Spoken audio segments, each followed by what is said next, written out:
संत तुकाराम महाराजांच्या पालखीचं उद्योगनगरीत जल्लोषात स्वागत करण्यात आलं। यावेळी भाविक विठू नामाच्या जयघोषात आणि टाळ मृदुंगाच्या गजरात तल्लीन झाले होते।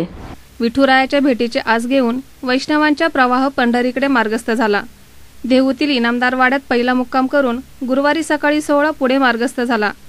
गावात प्रवेश करणाऱ्या महाद्वारात आल्यानंतर ग्रामस्थांनी पुष्पवृष्टी केली। दुपारी 12ला अनगडशहा वलीबाबा दर्ग्याजवळ अभंग आरती झाली। पुणे मुंबई महामार्गाने 16 आकुर्डीच्या दिशेने मार्गस्थ झाला।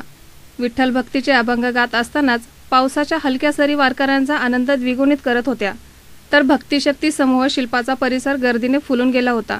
5:30ला रथ आला, त्यावेळी पादुकांचं दर्शन घेण्यासाठी वारेकऱ्यांची झुंबड उडाली होती। महापालिकेच्या वतीने महापौर शकुंतला धराडे, आयुक्त राजू जाधव यांनी स्वागत केलं।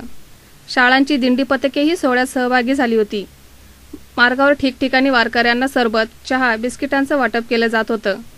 सी मूव्हीज अँड न्यूजसाठी प्रतिनिधी आकाश कानापुरम, पिंपरी चिंचवड।